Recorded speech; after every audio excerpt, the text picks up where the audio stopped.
Hey guys, what's up? Welcome to the latest video lecture of STAAD PRO classes. Up to now we have already given the support fixed end support conditions, that is the fixed ends.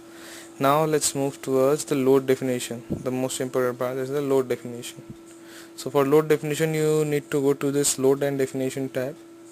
Now at first what you need to do is add load cases details. You can see three things: definitions, load case details, and load envelopes. You need to go to the load cases details, add, and then you will be finding these things. So number, the serial number, then the title, what you want to give, and the loading time. That is, there are various kinds of load.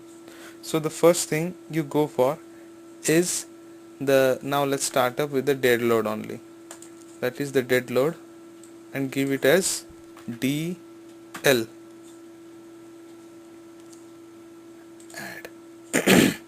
Then today we will only go for dead load and live load. In the subsequent lectures we will go for the various things.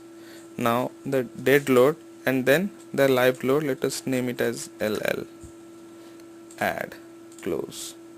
Now how to go and add for the dead load? In order to add the dead load is actually for the all the means members in the beams there is dead load. So you must be knowing about the various characteristics of the dead load.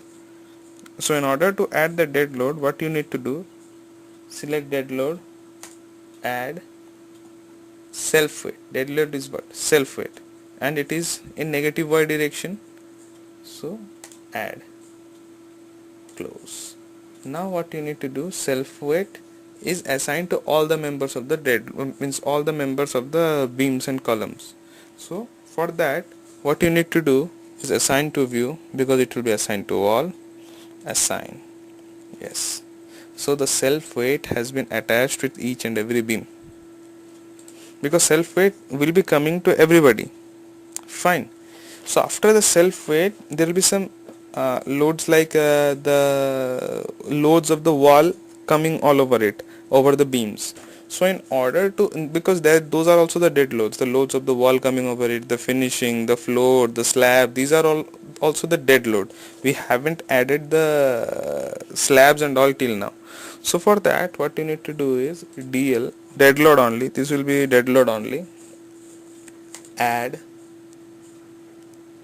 go for the because here just you see there are various conditions like various self weight, means there is a self weight, the nodal load, the member load, the everything. So always go for this, save. So for that one you need to go for the member load, and there will be uniform force. We are actually designing it for the uniform force. So uniform force, how much kilonewton meter? Let's go for first the walls. Walls are generally 15 kilonewton per meter in global y direction. Add. Then these are the main walls, and when the partial walls, the calculation I'll be showing you in the next class how it is 15 and all. But if you have the basic ideas you will actually be knowing in this. We'll be discussing that in some next lecture, and what, how is this 7.5, this 15 and all, because those are just basic reinforced concrete design and all. It's just a basic things. This, add. Oh, one thing I had just forgotten.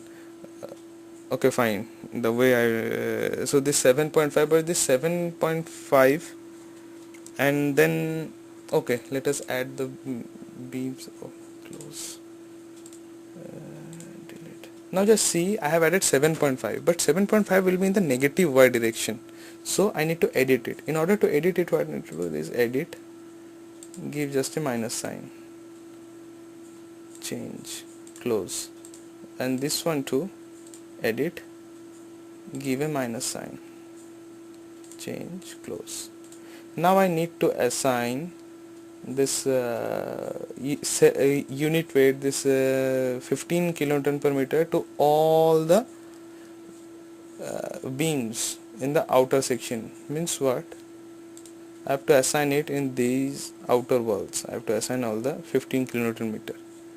So see you in the next lecture.